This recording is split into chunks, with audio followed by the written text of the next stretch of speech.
오늘 이야기는 정신장애와 그 일, 그리고 그 상관관계에 대해서 얘기해 보려고 합니다. 저는 정신장애도 있고 자폐성 장애도 있는 장치용이라고요. 저는 또한 직장생활도 하고 있어요. 그래서 직접 생 라이브 이야기를 전해드리도록 하겠습니다. 우리에게 자주 인식당하게 만드는 것이 왜 정신장애 일을 하면 안 되는가? 정신장애 일을 하면 왜 일이 안 된다고 생각할까? 왜 정신장애 가족이만 될 것이 왜 일자리 왜 그리 생각해야 할까? 이런 인식이 있죠. 이것은 매우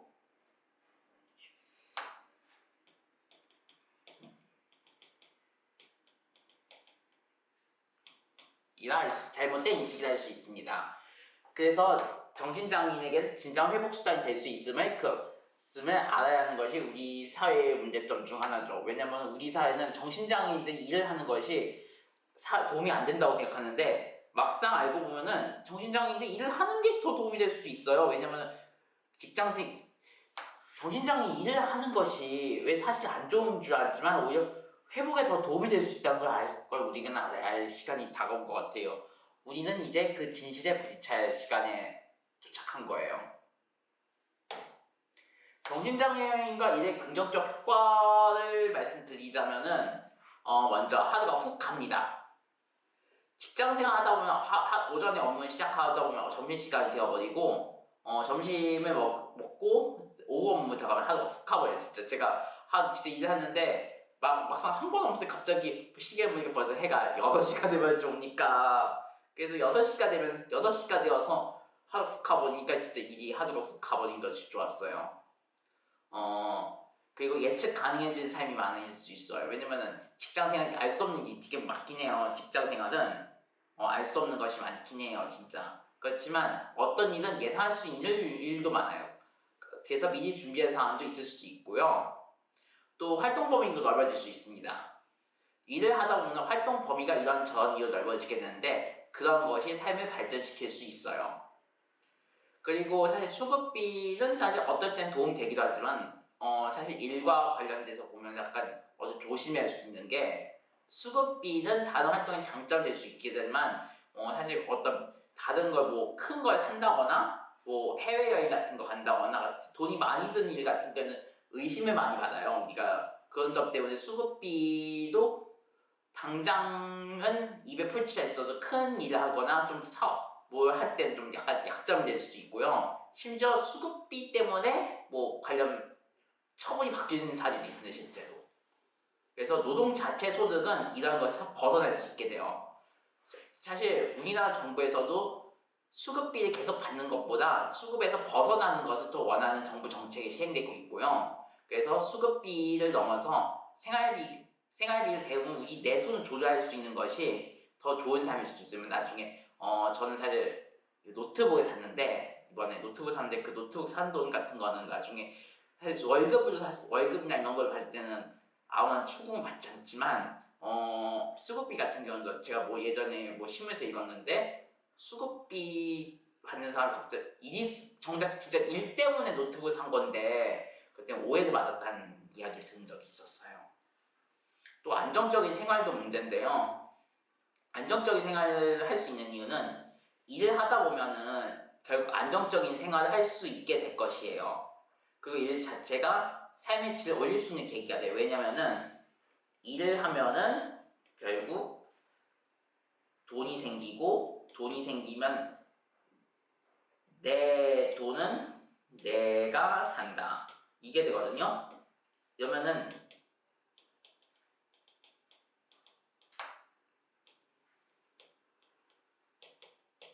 이렇게 됩니다.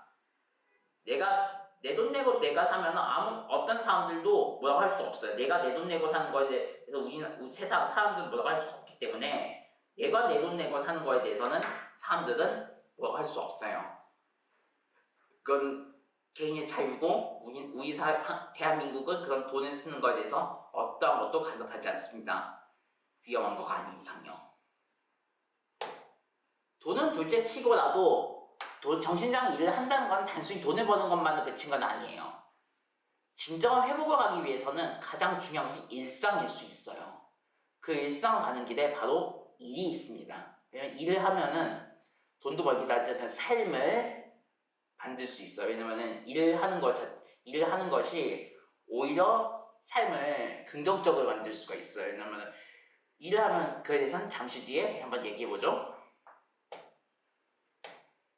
자, 제가 직장생활 어떻게 나를 발전시키는지 한번 얘기를 한번 들려드릴게요. 이건 제 경험이에요. 먼저 직장생활을 시작했어요.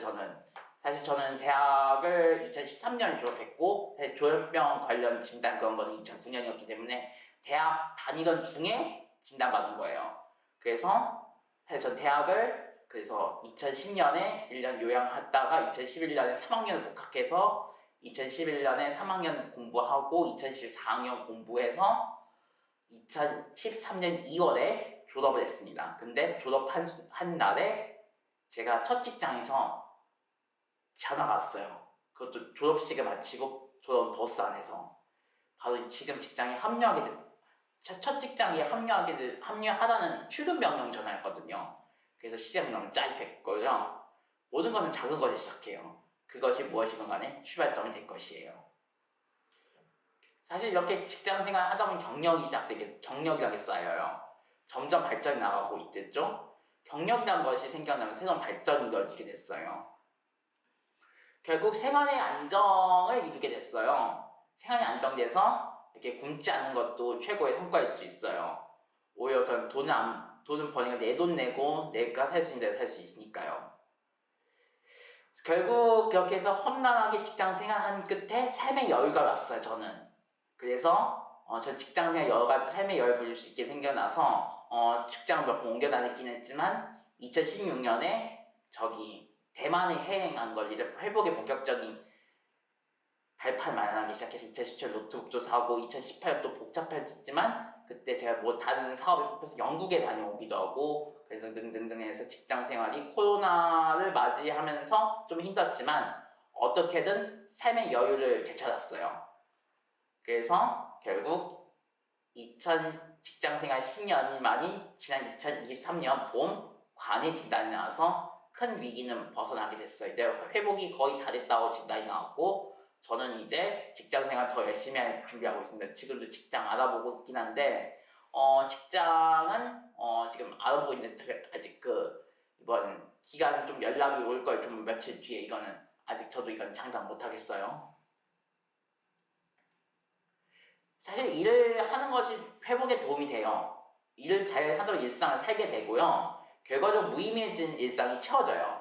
하루가 점점 채워진 느낌이 들게 될 거예요. 왜냐면은 일을 하면은 제 시간을 지켜야 해요. 시간을 지키기가 돼요. 제 시간을 지키면 어차피 또 회사에서 일을 하는 건 매일 바뀌잖아요. 뭐 약 먹는 시간도 바뀔 수 있겠지만 제 시간을 지키면 일자리는 진짜 좀 속되기만 얄짤없이 시간 지켜야 해요. 물론 회사에서 가끔 뭐 시차 출퇴근제나 뭐 이런 자율 출퇴근제 같은 좀 변형적인 직장 체제를 갖고 있는 회사들도 있는데 어쨌든 뭐 지정된 시간 안에 출근해야겠죠? 지정된 회사 시간에 출근하면 결국 하루 일을 시작하고 지어진 업무를 수행하고 하게 될 거예요. 그러면 제 시간 지키면 결국 하루가 시작되고 하루가 진행되고 결국 그 시간이 옵니다. 과직적으로 직장 6시에 끝나는데 이건 저녁 6시 그래서 끝나는데 그 시간이 되면 이제 여러분들 자유롭게 설려서 노직성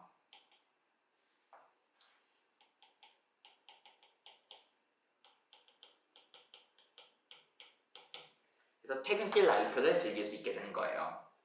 퇴근길 라이프는 사실 이번에 좀 더 얘기해 보려고 하는데 생각은 덜 했는데 왜냐면 전 일 자체에 대한 생각, 퇴근길 라이프에 대해 생각해 본 적은 없어요. 사실 우리 같은 경우는 또 복잡한 삶을 살기 때문에 그 퇴근길 라이프 문화는 좀 복잡한 문화 중 하나예요.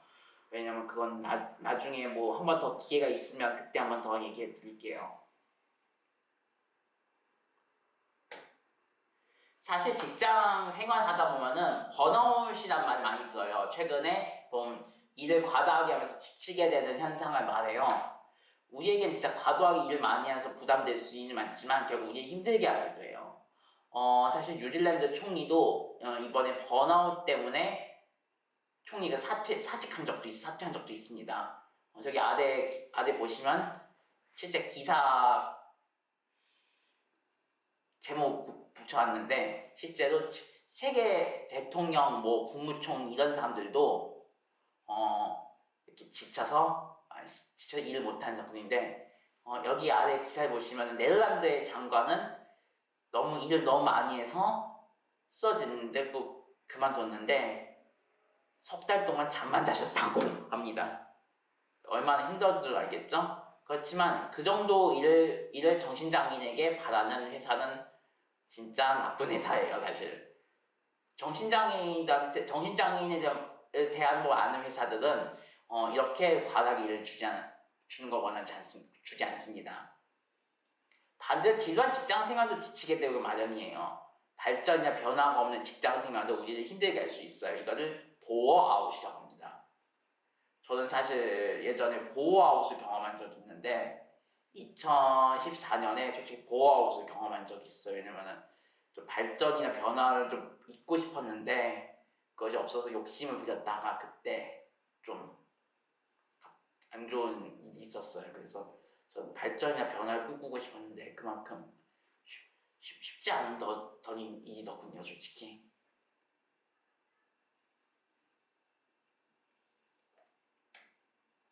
사실 그리고 정신장애는 또 일을 하면 또 위험 요소가 좀 있어요. 정신상태 위험 때문에 무단 결근한 적도 있고 기스퇴사한 적도 솔직히 있어요. 사실 정신과 의사도 그때 퇴사하지 않으면 정신상 위험해질 수 있다고 했었어요, 진짜. 그래서 직장생활 한다고 주기적 관리 포기하는 것도 옳지는 않아요. 이제 직장생활 때 중심점은 이제 직장생활 안정적 유지와 회복 바꾼 방식으로 직장 지속적인 관리가 필요해요. 그렇기 때문에 제 담당 의사 선정할 때 고려한 요소 중 하나가 직장생활 정신건강을 책임져 줄 수 있는가도 있었습니다.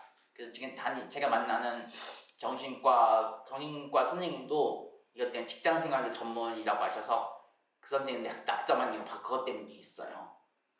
그 팁을 드리자면은 관리자가 주중에 정신과 방문을 허용한다면 그 시간 활용하는 게 좋고요. 그렇지 않다면 토요진료 추천드립니다. 토요진료 조금 약간 단점이 있지만 그래도 토요진료는 그래도 회사 다니시는 분들 토요진료 추천드리고요. 만약 오전, 오후 둘 중 하나만 일하는 분들이라면 그 반대 시간을 활용하실 것도 대안이 될 수 있어요.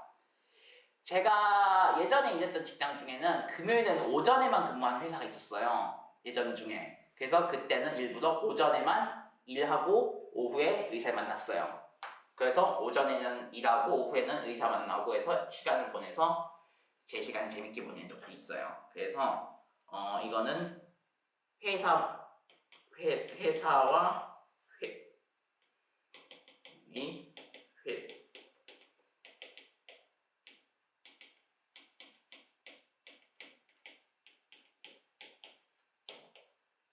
회사와 회사, 즉 회사마다 다르다고 할 수 있습니다. 회사마다 사실 다를 수 있어요. 회사마다 여러분들 어떻게 보장해 줄지 알고요.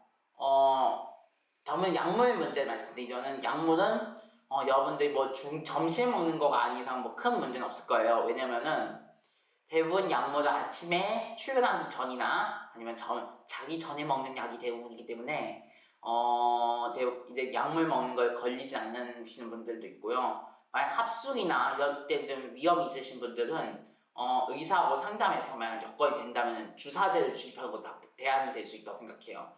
저도 이것 때문에 회사 단체 생활할 때 위험 들키지 않으려고 일부러 좀 주사제로 전환한 것도 사실 있어요.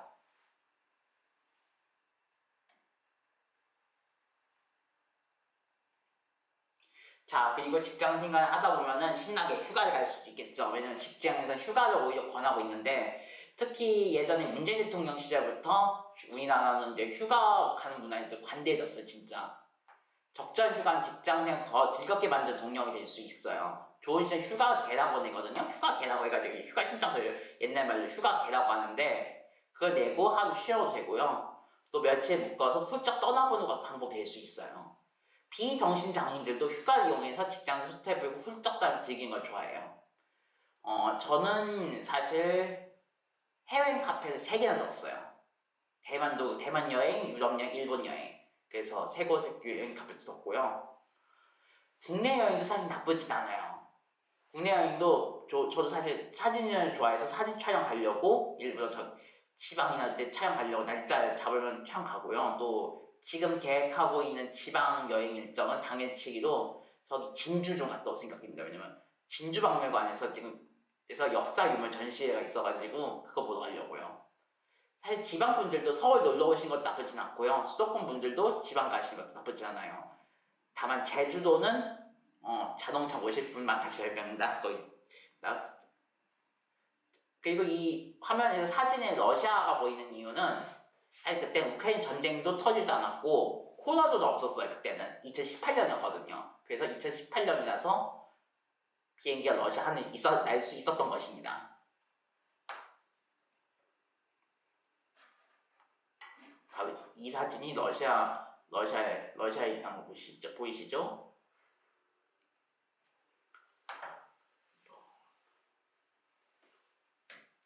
자, 직장생활 준비하려면은 몇 가지 준비할 게 좀 있어요. 먼저 일할 수 있는 상태 만들어야 해요. 일할 수 있으면 최고의 상태 만드는 것이 중요하고요. 그 다음에 그자 사전 준비가 돼 있지 않으면 그만둘 수도 있어요. 그리고 일상 감각이 필요할 거예요. 왜냐면은 일할 수 있는 상태가 되면 이제 아니면 정신 상태나 건강 상태 좀 좋아야 해요. 왜냐면 체력이 충분히 있어야 하고 또 일을 할 수 있는 좋은 상태가 있어야 하고 그래서 구직에 나서고 싶을 때는 좀 의사 선생님한테 의사와 상담해서 이제 구직에 나서될지에 대해서는 좀 진단 받으셔야 할 것 같아요. 먼저. 그래서 저는 그 다행히 대학교 복학도 일부러 의사가 이제 처방으로 복학하라고 권고를 받아서 복학한 것도 있어요. 그래서 사전 준비가 돼 있다는 뜻이었고요. 그다음 일상 감각이 필요할 거예요. 늦어진 삶에서 일상 감각이 무뎌지게 만들죠. 우리 같은 경우는 하루 같지 않은 삶을 많이 살고 있는 걸로 알고 있어요. 그래서 일상 감각을 되돌아가는 게 중요해요. 일상 감각을 회복하는 것도 중요해요. 약간 규칙적인 삶이라고 될 수 있겠고 어느 정도 생활이 약간 예상 가능한 일정이 필요해요. 그리고 관리를 중지하지 마세요, 진짜. 정신 상태 주기적 관리는 계속되어야 하고요. 그 직장 생활은 가속도를 붙일 수 있는 거지만 관리를 중지하는 것은 절대 권하지 않습니다. 관리는 계속되어야 하고요. 오히려 아까 말했듯이 관리의 중심을 바꿔야 합니다. 이제 직장 생활을 어떻게 하면 잘 할 수 있고 오래 함께 할 수 있는지도 이제 직장 생활의 이제 관리의 중심을 바꿔야 해요. 그리고 제일 중요한 것 이제 2가지 있는데 구직은 쉽지 않습니다. 진짜 제가 공감해요, 진짜. 구직 지원은 그렇게 도끼방망이가 진짜 아니에요. 구직 탈락 더 많이 맛보시게 될 거기 때문에 거기에 지원을 많이 돌리셔야 해요. 실제로 그런 것 때문에 공사나 공기업을 무시하는 비정신장애인 분들은 그것 때문에 진짜 시즌만 되면 쓰시는 분도 있고요. 공무원 같은 경우에는 재수, 삼수 하시는 분들도 실제로 있으세요. 그래서 고요. 그리고 직장 생활은 끝이 아니에요. 직장 생활은 모든 것을 끝내지 않아요. 오히려 새로운 기회와 발전의 시작일 수도 있어요. 그렇기 때문에 직장 생활은 오히려 새로운 삶을 시작할 수 있는 계기가 될 것이지 이 모든 걸 끝낼 수 있는 건 아니에요. 해결책이보다는 그 진행에서 파이널 솔루션이 아니라 미드 솔루션이라고 해요. 중간. 그래서 구직 끝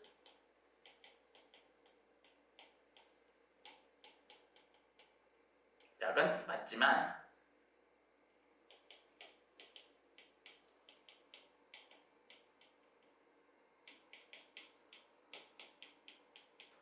아닙니다. 구직이 끝나면 행복의 삶을 시작할 수 있는 건 맞지만 구직이 끝나면 모든 것의 시작이 될 수는 없어요.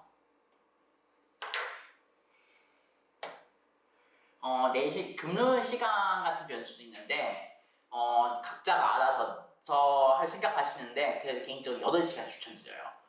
일할 시간이 돼보라고 하면은 4시간 아니면 8시간인데 개인적으로 8시간 추천드려요. 왜냐면 월급 문제도 있고요. 다른 문제들과 결합하면 8시간이 더 훨씬 나아요. 다만 그 주 4일제 노동 같은 다른 케이스가 있기 때문에 상황은 대단히 복잡하고 있고요.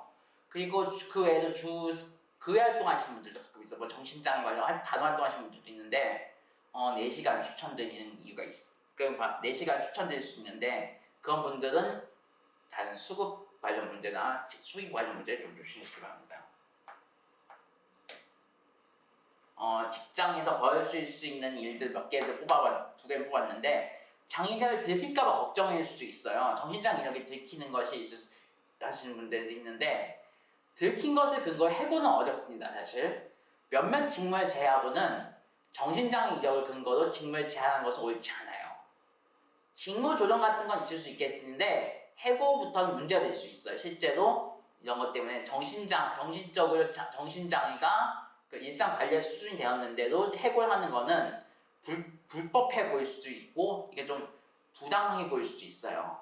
그것 때문에 이건 나중에 국가인권위원회나 노동위원회 같은 노동 관련 그 법적 심의를 요청하는 것도 나쁘진 않을 거예요. 동료 어울리는 것들도 문제가 될 것 같은데 동료들이 정신장애 알면은 저를 좋아하지 않을 거라고 두렵기는 하는 분들도 가끔 있다고 들었어요. 미디어 같은 곳에서는 정신장애는 위험한 존재로 맨날 묘사하고 있죠. 우리가 매일 뉴스 봐서 아는 사항들이죠. 그렇지만 비정상인 정신장애는 경험해보지 못했어요. 그렇기 때문에 두려워하죠. 그거는 일하는 것이 좋은 회복이 될 수 있다는 걸 알려줘야 해요. 일을 하는 것 자체가 우리가 이렇게 일을 하면서 자연히 회복되고 좋은 삶을 살 수 있다는 것도 우리가 우리 손으로 증명해야 하는 것입니다. 그래서 사실 여기서부터는 좀 화면보다도 중요한 얘기를 좀 다 해드릴게요. 직장 생활에서 위협상에서 살아남기.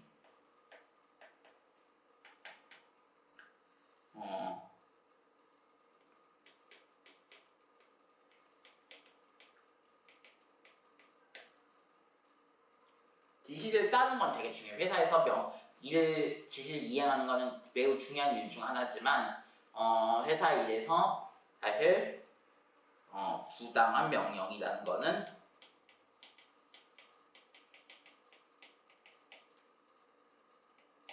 부당 명령이라는 게 있을 수 있어요. 그렇지만 부당 명령은 거의 뉴스에 나올 수준입니다.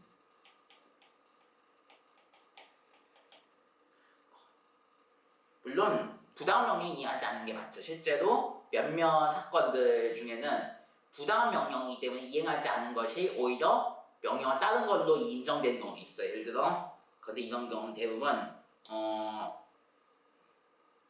거의 옛날에 군사 정권 때나 아니면은 뭐 나치 독일 같은 사례가 아니면은 부당한 명령이라는 거는 단적인 오류가 면 거의 없어요. 거의 부당 명령이라는 거는 사실 거의 윤리적이지 않거나 뭐 법에 위반되거나 그런 것 같은 일만 하는데 그런 거는 대부분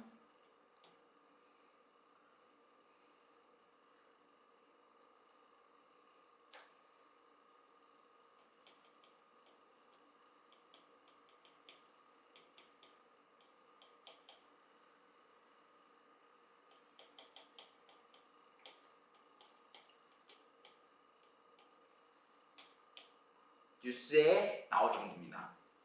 부당 명령이어도 요즘은 사실 이번 직장 생활 관련해서 재미난 걸 봤는데 진짜 거의 이런 거가 아니면 진짜 부당한 명령이거나 좀 위험한 게 직장 생활에서 최근에 그 자플래닛이라는 직장인 사이트에서 올해 직장 생활에서 제일 안 좋았던 것 자기들이 뽑은 2023년에 제일 안 좋았던 직장 생활 이야기 중에 제일 많이 나왔던 게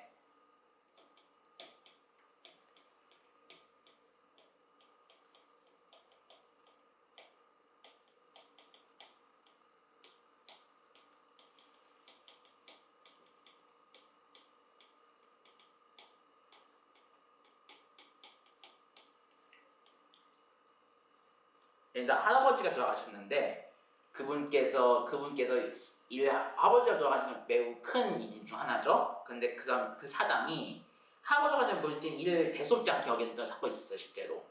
다행히 그 자플랜이 평가에서도 이거 1위였는데 이 이름 좀 웃길 거예요. 인류의 상실상이었습니다. 그만큼 사실 이렇게 부당한 명령이나 잘못된 평가는 잘못된 업무 지시나 그렇게 우리가 삶에서 경험하는 것을 무시하는 것 그런 것은 오히려 사람들의 비정신장애인들에게도 저런 거는 진짜 욕먹을 진짜 소위 말해서 손가락질 당하기 마련입니다. 그리고 그 외에도 직장생활에서 범죄에 가까운 수준의 문제도 있어요. 사실 범죄와 가까운 수준의 사건도 가끔 있는데 실제로 이 평가에서 이거는 제목도 이해가 되실 거예요. 제목 잘 이해하실 거예요. 철컹철컹상이었습니다. 무려 철컹철컹상이라 해가지고 직장생활에서 제일 약간 꼴불견인 사건들이 있었는데 꼴불견인 건 진짜 그래서 이것의 관리진들도 이런 사례를 목격하셨으면 경찰 신고하십시오라고 적었어요. 진짜 뭐 거의 거의 성범죄성 발언을 하거나 아니면 또 그런 뭐 소위 말해서 너무 심각하게 사람들을 좀 힘들게 할 일을 시킨다 그런 것 같은 것이 실제 있었고 실제로 그 1위도 조금 여러분들 말씀드리기 좀 너무 좀 민망한 분 얘기라서 좀 참 못 말씀드립니다. 가면 기사 검색해 보시면 알 것 같아. 이거는 진짜 여러분 제 입을 말씀드리기 좀 민망한 얘기예요. 솔직히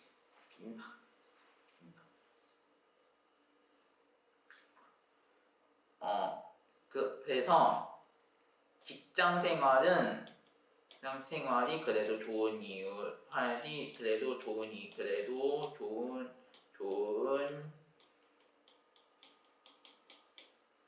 사실 직장 생활 그래도 좋은 이유가 있어요. 사실 우리들 좋게 만들 수 있어요. 당연히 직장 생활하면 돈을 벌죠? 우린 근로계 하겠다 돈을 법니다. 돈을 받을 수 있어요. 일을 하면 그 삶을 살았는데 일을 통해서 삶이 만들 수 있고요. 그리고 저도 지금 이 여러분들을 만나기 위해서 여러분 스태프분들하고 만났어요. 지금 녹화를 도와주시는 스태프분이 같이 다니면서 사람을 만나게 돼서 그 스태프분들도 저하고 같이 다니까 또 일하다 보면 사람들 만나는 재미난 효과가 있고요. 여유로운 삶도 살 수 있습니다. 이렇게 우리가 회사 하루 일 끝나면은 맛있는 것도 먹고 주말에는 쉬고 휴가 때면 훌쩍 가고 그런 삶이 여유 있는 삶이 되죠. 그래서 결국 일상을 살게 되고요. 결국 그렇게 삶을 사다 보면 짜릿함이 웬만한 약보다 낫습니다.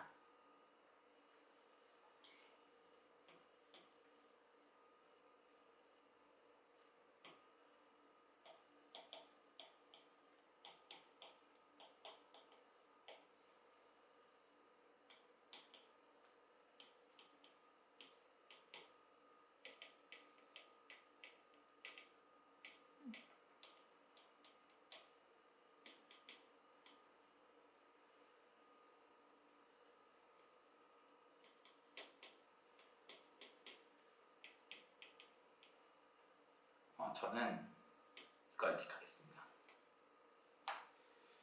저는 직장생활 밸런스 게임 하자면은 직장에서 행복하게 하루 보내는 것이 뒤척이 매일 의미 없이 하는 1년보다 훨씬 낫다고 생각해요. 저는 직장생활을 하루 즐겁게 하다 보면 결국 계속 즐겁게 살 수 있지만 뒤척이면서 우리가 그 힘 없이 그걸 사는 것보다는 나은 삶이라고 생각해요. 우리 직장생활이 우리 회복을 더 빠르게 할 수 있고 우리가 더 열심히 살다 보면은 우리도 일하는 것을 두려워하지 말아요. 차별은 두렵죠, 솔직히. 차별은 두렵고 뭐 다른 것 많이 힘든 것도 많아요. 그렇지만 우리가 일하는 것 자체가 하나의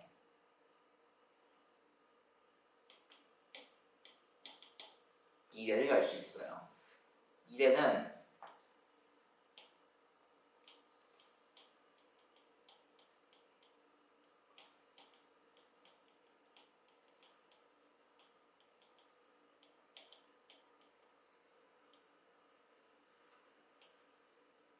이 직장생활, 학교생활 등의 일상이 그 미래를 열어가는 길에 놓여 있어요. 그래서 직장생활하고 학교 다니시는 분들도 있죠. 가끔 보면은 학교 다니시는 것도 진짜 좋아요. 학교 다니면 또 공부를 많이 하면은 또 어차피 여러분들도 저도 직장도 다니는 학교 다녔죠. 저는 학교 다닐 때 오히려 공부도 하고 재미난 것도 하고 또 전 사진 전공자 출신이어서 사진만 작업도 하다 여러 군데 다녔어요. 그래서 작업하다 보니까 진짜 재밌는 삶을 살고 결국 저는 무사히 졸업해서 직장 생활도 하고 지금도 여러 곳을 많이 불림을 받을 준비를 하고 있어요. 그래서 사실 비정신 장애인들도 직장 생활도 삶의 중심이 되어나가요. 결국 우리들도 그런 일 같은 걸 통해서 평등해지는 과정을 경험할 수 있어요. 우리가 뭐 편견 중 하나가 사실 정신장애인들은 우리가 낸 세금 뺏어간다라고 생각하는 사람 비정상인들 팬매에 있어요. 그런 걸 극복하기 위해서도 우리가 직장 생활이라는 걸 통해서 사회에 도움이 될 수도 있고 또 우리도 즐거운 삶을 살 수 있는 계기가 될 수 있어요. 우리가 직장 생활이 뭐 힘들고 어려운 거 많아요. 진짜 저도 경험해봤고 여러분들도 많이 경험했을 겁니다. 그렇지만 직장 생활이 원래 힘든 게 맞아요. 힘든 건 맞지만 사실 인내는 그런 힘을 우리가 버틸 수 있다면은 버텨봐요 한번. 그리고 그건 진짜 써요. 아주 힘들고 어려워요. 진짜 일이라는 거는. 그렇지만 결국 일하고 나서 얻게 되는 결과는 진짜 짜릿하고 많은 보상을 매우 다른 효과를 받을 수 있어요. 결국 정신장애를 깨는 위험성 중에는 하나의 느슨해짐이라는 게 있어요. 그런 것 때문에 느슨해짐을 깰 수 있는 것 중에는 직장생활이 딱 진짜 효과적이에요. 뭐 여러분 학교 다니시는 분들은 학교 생활이겠죠? 근데 결국 직장생활은 여러분을 전진시키됩니다. 사실 여기서는 왜 직장생활 직무나 뭐 어떤 직종이 좋은지에 대해서 말하진 않았어요. 왜냐면은 사실 전 사무 직종이 제일 좋아요. 전 사무 직종이 체리 맡고 하는데 여러분들 중에는 진짜 몸을 쓰시는 걸 좋아하시는 분들도 있다고 들었고 또 다른 거 하시는 분들도 많이 있어요. 그래서 저는 적합 직무란 말을 좋아하지는 않습니다. 왜냐면 모든 사람들은 각자의 업무 역량이 있고 스타일도 많이 달라요. 그래서 실제로 제가 예전에 장애인고용공단에 그 직업 훈련을 받은 적이 있는데 정신장애인들도 훈련받고 여러 곳에서 같이 직장생활도 훈련을 받으면서 같이 부대끼고 이러면서 나중에 그 회사에 같이 같이 일한 적도 있었어요. 그래서 매우 행복했고요. 제가 아시는 분 중에는 지금 다 요양 중이시긴 하지만 예전에 저 성격이 비슷해서 서농담조로 노조 들어갈 사람이라고 농담하는 사람도 있었어요. 진짜 제 아는 분 중에 정신장애 아는 분이랑 같이 일한 적 있었는데 그분하고 농담이 우리가 회사에 노동조합 생겨서 우리가 노동조합 했을 거라고 농담한 적도 있어요. 실제로. 그래서 어쨌든 노동조합 같은 것도 활동할 수 있으면 더 좋죠. 사실. 그런 정도였는데 사실 적합 직무란 말은 좋은 말이 아니에요. 무조건 그걸 해야 한다고 권장하는 직무라기보다는 여러분들의 직장 능력이 다르고요. 굳이 여러분들에게 해야 하실 직무가 뭔지 잘 생각 안 나시는 분들은 장애인 고용공단 지사나 아니면 장애인복지관 등에 연락하셔서 직업 능력 평가하는 게 있어요. 직업 능력 평가를 받으셔서 직업 능력 평가 어떤 직무가 좋을지를 먼저 파악하시고 필요하시면 관련 트레이닝을 받아도 직업 훈련 받을 수도 있고요. 또 경우에 따라 요즘 장애인 취업 성공 패키지한 프로젝트도 있어서 그런 활동을 지원받을 수도 있어요. 그런 방식을 통해서 직장 생활을 어떻게 하면 좋을지 생각해 보시는 게 좋을 것 같아요.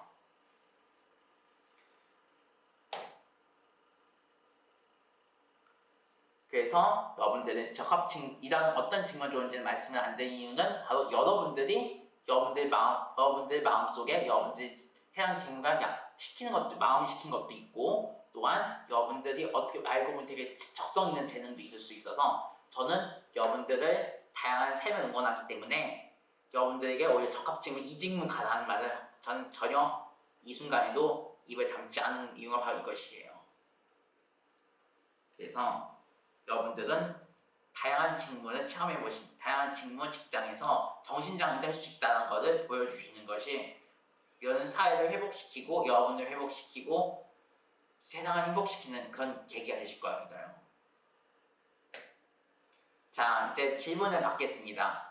질문은 이 시간에 풍성하게 해요. 그래서 질문을 좀 받을게요. 네, 만나서 반갑습니다. 예, 장치용이라고 합니다. 오늘 함께 이야기를 나누게 되었고요. 사실 저는 직장 생활이 오히려 더 도움됐다고 생각하는 이유 중 하나가 바로 그 건강이 회복되는 정신 상태를 더 좋게 만든 이유 중 하나가 직장 생활이고 그런 것 때문이었다고 생각해요.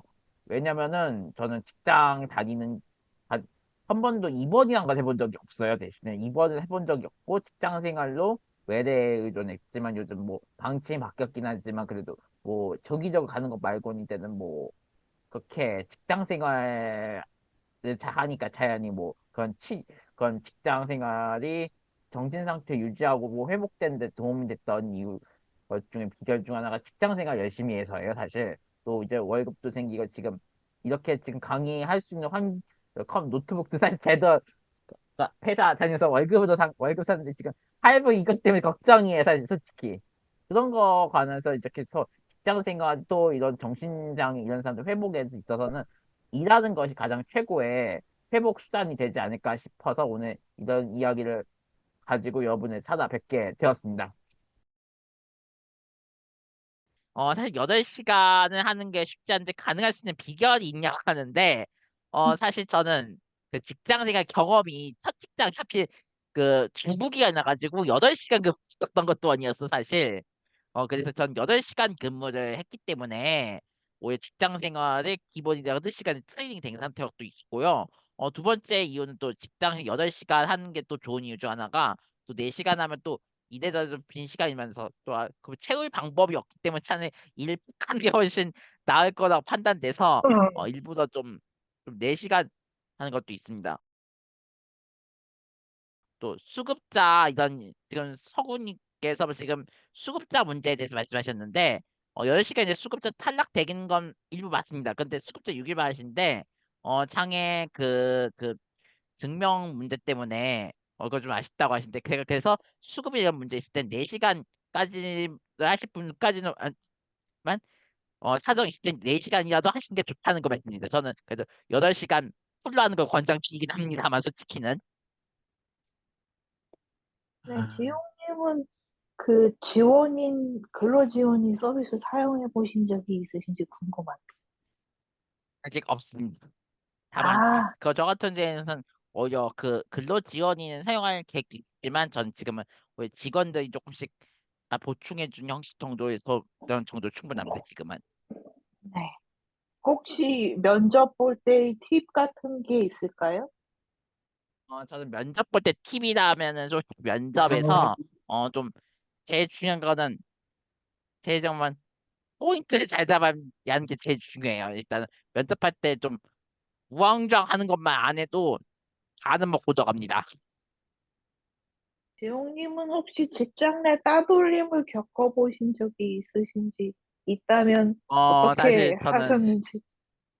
사실 저 이거 엄청 경험해 따돌림 문제 겪어봤는데 사실 전 거의 사장이 좀 갈군 적이 있습니다. 사실 좀 나쁘게 말해 사장이 갈군 적도 있고 심지어 전 이거는 뭐 별다 별거는 그래도 따돌림까지는 따돌림이랑은 좀 애매한 쪽 결과적으로 또 열받은 게 저는 예전에 그 상사가 저 최저임금만 주면서 상사 회사 사무실 통장 계좌 들어보는데 그거 저거 화난 게 상사가 그 사장이 다니는 교회에다가 그 사장이 교회에다가 친구도 헌금한 게 직통 나가지고 이것 때문에 지금 소위 말해 좀 기분 나쁜 적이 있어요 솔직히 왜냐면 혹시 따돌림이 있었을 때 대처 방법이 뭔가 있을까요? 근데 무슨 대형 집단의 따돌림 사건을 경험한 적이 없어요 사실 전 아, 소규모 네. 집단 거의 약간 쉽게 비하면 약간 대학교 동아리 같은 수준의 규모에서만 직장을 다녀가지고 소 부서나 팀 수준이 그래서 약간 오히려 약간 좀 그런 소위 요즘 속된 말로 카르텔이 너무 많아가지고 그게 좀 힘들었어 사실. 음. 카르텔도 일종의 따돌림인 것 같긴 해요. 네, 그러니까 그거를 뭐 그들이 뭐 직장 생활에서 권력이란 국가가 권력을 쥐고 있어가지고 뭐 함부로 들어줘도 뭐 이게 좀 어려웠습니다, 솔직히. 뭐 심지어 또 따돌림도 약간 좀 근데 이 어떤 건 구조로 따질 수밖에 없는 게 예를 들어도 제가 비정규직 시절 있어가지고 비정규직 뭐 이런 거 안 돼 이런 것 때문에 또 안 되는 것도 있었고 그런 것도 있고요, 사실. 그래서 법적으로 규정된 것도 할 수 없는 카드제도 있죠, 사실. 해보셨던 일 중에서 가장 좀 적성에 맞는 업무가 무엇이었는지요? 솔직히 저는 지금 또 공공 분야 돌아가고 싶은 마음도 살짝 있어, 사실. 왜냐면 지금 또 비슷한 일 계열로 장애계 언론에 지금 인천 지역의 장애계 언론에 합류해서 제가 이 장애생활 지역 배치 협력에 대해서 지금 본격적인 업무 이제 빌드 이제 준비도 하고 있는데 이제 업무 배치 업무 입사해서 지금 이제부터 업무 이제 본격 훈련하고 트레이닝 거치는 등 이런 작업 이제 익숙해진 작업을 연습하고 있고 이제 배정 과정을 더 갔어요, 사실. 그래서 지금 아직은 잘 모르겠지. 일단 지금 기준으로서는 제일 좋았던 게 사실 직장 장기 개발 시절 돌아가고 싶을 때가 많았어. 그 여의도 그 낭만 진짜 기억하는 거 많아요. 진짜 여의도 낭만은 지금도 솔직히. 나 지금 온라인으로 강연했지만 나중에 그 대외적인 환경이 좋아지고 환경적 문제가 없으면은 나중에 오프라인 행사로도 발전해서 좀 오프라인 대형 행사로도 한번 진행해봤으면 재밌을 것 같습니다. 나중에는 또 이런 행사 오프라인에서 했으면 좋겠습니다. 감사합니다.